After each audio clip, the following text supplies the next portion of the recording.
Welcome back to the Rhino JFR commands tutorial. Today, I will continue to explain the usage scenarios of the JFR command through multiple examples. Let's begin today's lesson.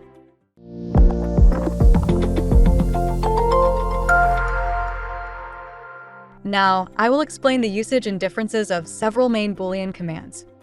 The first command we're going to learn is Dis-Boolean. Before Rhino 7 and earlier versions, the operation of reverting Booleans was quite complicated for us. We needed to use the explode command, then use the untrim command to revert. The more objects there are, the longer the reverting process takes. It wasn't until Rhino 8, which updated the untrim all command, that the command could untrim all objects at once. But at the same time, it will generate many duplicate objects. We need to select the duplicate objects and then delete them. Then unify the normal directions of all objects. The process is still quite complicated. If we use JFR's Dis-Boolean, it can revert all Boolean objects in one go and reduce unnecessary operations. Delete the automatically selected capped surfaces. Finally, just delete the remaining surfaces individually.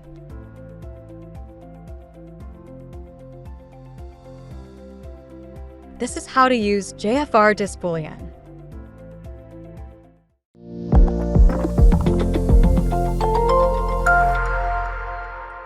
Next, we will learn the usage of Boolean preview through this rose pendant. This is a relatively old command. At the end of this episode, I will explain a newer and more useful Boolean preview command. Here, I have prepared the petal curves in advance. Use the offset curve normal to surface command. Extrude to generate Boolean subtractors. Unify the surface directions. Click the icon. First, select the Subtract T. Then select the subtractors. The first one is Boolean Difference. The second one is Boolean Intersection. The third one is Boolean Union.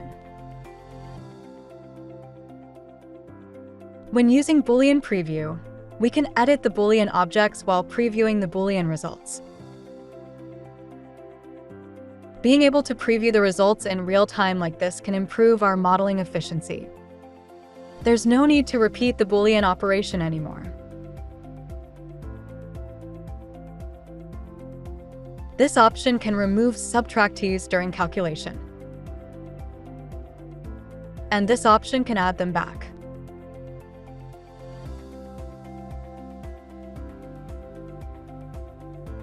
Remove the subtractor. Then add it back again.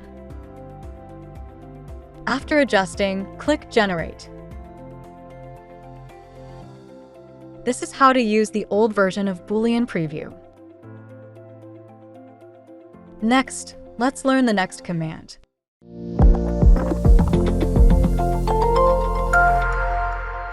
Now, let's learn about the usage of JFR Boolean Difference. Other Boolean tools have no difference in operation from those in Rhino, so I will take Boolean Difference as an example. The Eiffel Tower ring case on the left is created by Boolean operations on many objects. I'm going to demonstrate the JFR Boolean Difference command to create this ring through Boolean operations.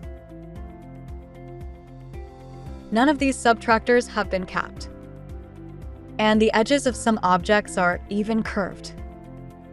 If we use Rhino's Boolean command directly for Boolean operations, it will fail.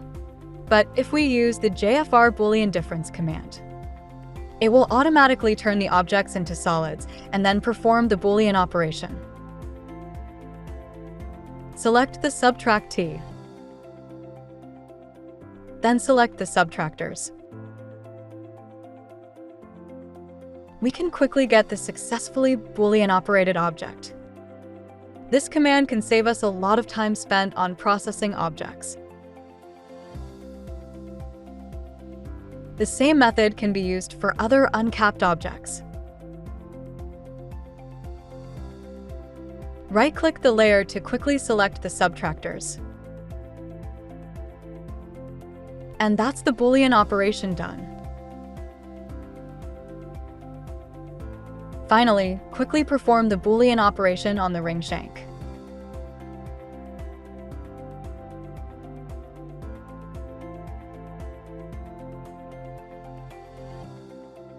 With this command, we don't have to cap each object before performing the Boolean operation. This is how to use JFR Boolean Difference.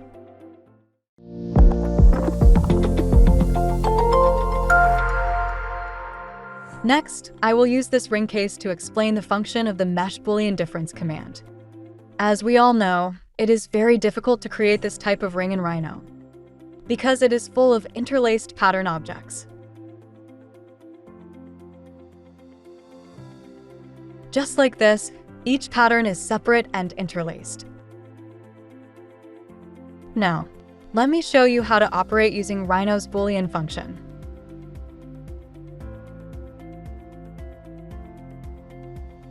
Click Rhino's Boolean Difference. Select some of the cutters. The result we get is a failed Boolean operation. If we use JFR's Boolean difference, although we can get a Boolean result, some objects will not be processed successfully. If none of the previously used Boolean commands can perform the Boolean operation on the objects well, we recommend using the third method, which is JFR's mesh Boolean difference. It will automatically convert the objects into meshes and then perform the Boolean operation. This can greatly improve the success rate of our Boolean operations. Now, I'm going to select all the objects at once and perform the Boolean operation. Then wait for the calculation to finish. Finally, we will get a mesh object. If you want to edit it, you can use JFR's Sculpt tool. The operation of these Boolean commands is the same. You just need to choose the appropriate one according to different situations in your work. Let's continue to learn the next command.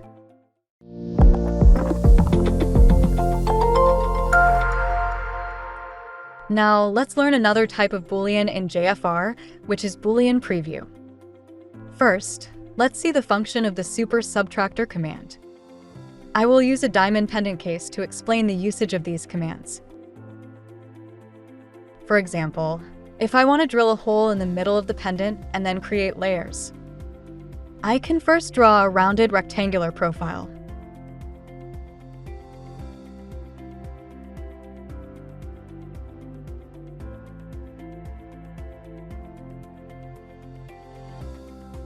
Click the sphere and drag to extrude it into a surface.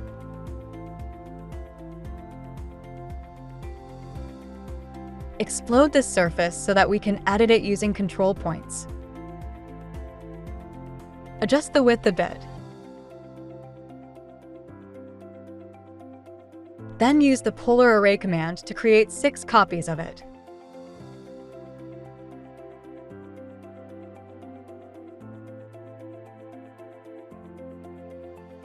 The subtractors for the hole are now ready. Select the cutters and then set them as super subtractors. At the same time, we also need to turn on Boolean preview. In the current display, we can preview the Boolean results in real time.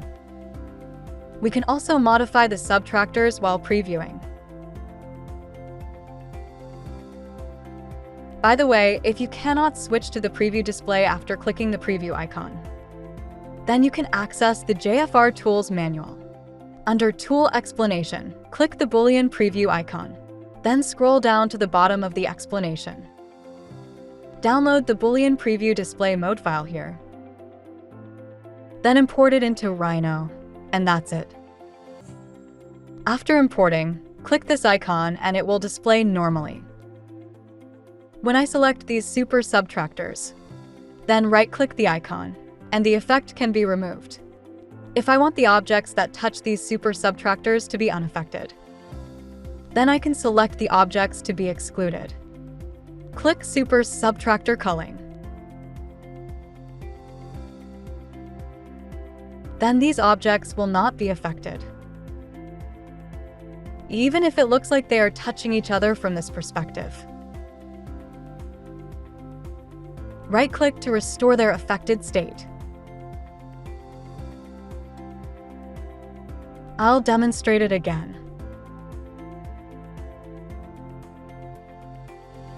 This is the function of Super Subtractor Culling. Now, first select these cutters. Let's learn how to use JFR Subtract. We need to select the cutters first. Then click the icon. Then click the Subtract T. Then turn on Boolean Preview. In this way, we can see the effect after the Boolean operation. Additionally, we can directly save this model as a JewelCAD file, so we can also preview the current Boolean effect in JewelCAD. But if we want to export it in STL format in the end, we have to convert it to a true Boolean first. Only then can we export it in STL or OBJ format. So, these are the usages of the tools related to Boolean Preview.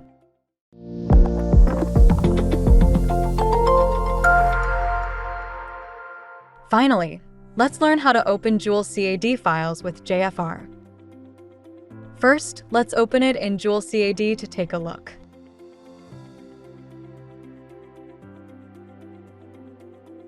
Then import it into Rhino.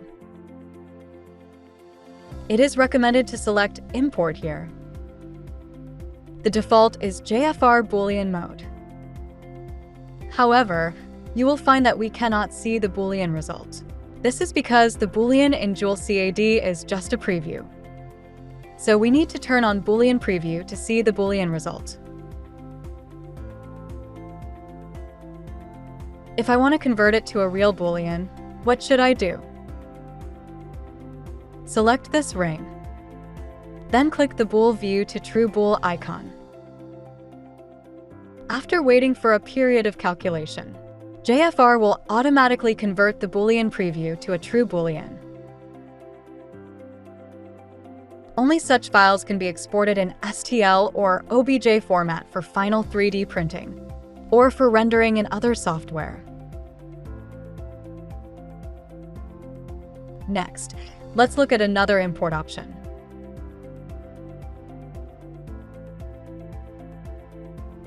Choose the Rhino Boolean mode. Now JFR will automatically convert the Boolean preview to a true Boolean, and then import it into Rhino software. This feature can save us a lot of time and is very practical. If you want to click the icon for importing, the icons for opening and saving JCD files are located here. That's all for this video. Thanks for watching this far. If this video was helpful to you, don't forget to like, share, and subscribe to us. See you next time.